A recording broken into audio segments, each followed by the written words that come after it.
ver, ¿qué pensarían si os dijera que una de las bandas más, digamos, inofensivas de los 60, los Herman Hermits, en realidad escondía unos músicos brillantes, letras con un doble sentido bastante pícaro y un éxito tan brutal que llegó a hacerle sombra a los mismísimos Beatles? Bueno, pues agarraos, porque la historia de estos chicos con cara de no haber roto un plato es mucho, pero que mucho más interesante de lo que parece. Antes de meternos en faena, quiero dar las gracias, y en mayúsculas, al blog La Playlist del Yeyo. Toda esta historia que vamos a desgranar hoy viene de su increíble trabajo de investigación. De verdad, si os gusta lo que vais a oír, tenéis que pasaros por su blog. Merece mucho la pena. Aquí tenemos el meollo de la cuestión. Por un lado, la imagen que todo el mundo compró. Los yernos perfectos, con esas sonrisas de anuncio, haciendo pop para adolescentes. La cara A. Pero si le damos la vuelta al disco, nos encontramos con la cara B, llena de preguntas. ¿Eran músicos competentes de verdad? ¿Escondían algo esas letras tan inocentes? Y sobre todo, ¿cómo demonios consiguieron ese éxito tan bestia? Pues vamos a descubrirlo. Empezamos por el principio. Los yernos, supuestamente, ideales. Porque todo en esta historia empieza con la imagen. Y en el caso de los Hermits, fue una imagen calculada al milímetro para conquistar el planeta. A ver, es que lo tenían todo pensado. El cantante, Peter Nunn, ya era una cara famosa, un niño actor de una serie británica súper conocida. Su productor, el legendario Mickey Mouse, les creó una imagen limpísima, sencilla y, lo más importante, cero amenazante. Eran la alternativa perfecta a los chicos malos como The Who o The Kings. De hecho, el propio Nunn lo dijo sin tapujos, que estaba orgulloso de ser el cantante pop para chicas de 14 a 16 años. Blanco y en botella. Vamos con el segundo punto, el veredicto. ¿Tocaban en vivo? Porque aquí es donde la cosa se pone interesante. Durante años corrió el rumor de que eran poco más que una fachada, que en realidad no tocaban sus instrumentos. Así que vamos a ponernos el sombrero de detective y analizar una prueba clave, su actuación de No Milk Today del 66. Fijaos bien en los detalles porque no tienen desperdicio. Primero, el batería Barry Whitwam le está dando al hi-hat sin piedad. Ese sonido metálico tan particular es algo que se evita siempre en un playback. Segundo, ojo al guitarrista Keith Hopwood. Justo al final, baja el volumen de su guitarra para que no acople. Eso es un gesto de músico que está tocando de verdad. Pero la prueba definitiva es un fallo. A uno de los guitarristas se le escapa un acorde. ¿Y qué hace? Lo disimula como un campeón. Esos pequeños errores son la firma, la huella digital del directo.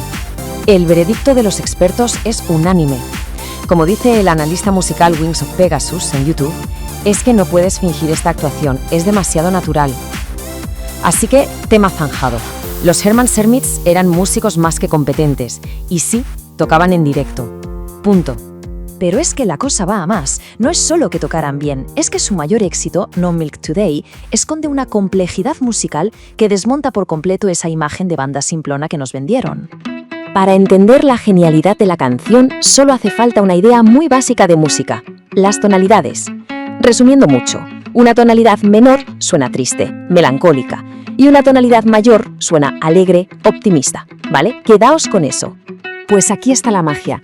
La canción arranca en una tonalidad menor, súper triste, que va perfecta con la letra de desamor de las estrofas. Pero de repente, ¡boom!, llega el estribillo y salta una tonalidad mayor, eufórica, casi feliz. Ese contraste crea una montaña rusa emocional brutal. Es una jugada muy, muy sofisticada para una canción pop de la época. Y por si fuera poco, la voz de Peter Nunn es una pasada, con un rango y una afinación impecables. Cuarto punto, el significado oculto de la leche. Y ahora sí, preparaos, porque aquí viene la revelación que lo cambia todo. Porque No Milk Today, hoy no hay leche, no va exactamente de un problema con el repartidor. A ver, la historia oficial es muy dramática. El amante se ha ido y claro, ya no hace falta que el lechero deje la botella en la puerta. Pero el compositor, el gran Graham Gouldman, que luego montaría Tennessee, tenía otra cosa en mente, algo bastante más pícaro. Para él, que no hubiera leche hoy significaba, bueno, que no había habido acción. Ya me entendéis. Un hoy no se moja. Una broma para adultos que se coló por completo, pasando por encima de las cabezas de millones de adolescentes. ¡Genial! Pues bien, esta mezcla de música inteligente, un ingenio oculto a plena vista y una imagen comercial perfecta convirtió a la banda en una auténtica máquina de fabricar éxitos, una apisonador. es que solo hay que mirar esta trayectoria. Entre el 64 y el 67 su dominio fue, sencillamente, absoluto. No fue un éxito puntual, fue una avalancha constante de números 1 a ambos lados del Atlántico, en el Reino Unido y en Estados Unidos, compitiendo cara a cara con los gigantes de la invasión británica. Pero el dato que de verdad te deja sin palabras llega en 1965. En pleno apogeo de su éxito, consiguieron algo que parecía imposible. Hay informes que lo confirman. Este año, Herman's Hermits vendieron más discos que los Beatles. Lo repito por si no ha quedado claro. Vendieron más que los Beatles. Ahí es nada. Sexto y último punto, un legado inesperado. Entonces, después de todo esto, ¿cuál es la verdadera historia de los Herman's Hermits? ¿Con qué nos quedamos? Pues muy sencillo. Eran músicos con mucho talento y artistas muy astutos, que se escondieron detrás del disfraz de una banda de pop ligera e inofensiva. Su legado es el ejemplo perfecto de cómo una imagen de marketing puede eclipsar por completo un talento y un ingenio enormes. Y claro, esto nos demuestra de una forma brillante que en la música pop muchas veces hay bastante más de lo que se ve a simple vista. Y te deja pensando, ¿cuántas otras bandas de esa época con esa cara de buenos podrían estar escondiendo una historia igual de fascinante? Si esta historia os ha volado la cabeza tanto como a nosotros, de verdad tenéis que ir a la fuente original de todo esto, el blog La Playlist del Yello. Está lleno de análisis y descubrimientos como este. Es una auténtica maravilla para cualquier amante de la música. Nos vemos en la próxima.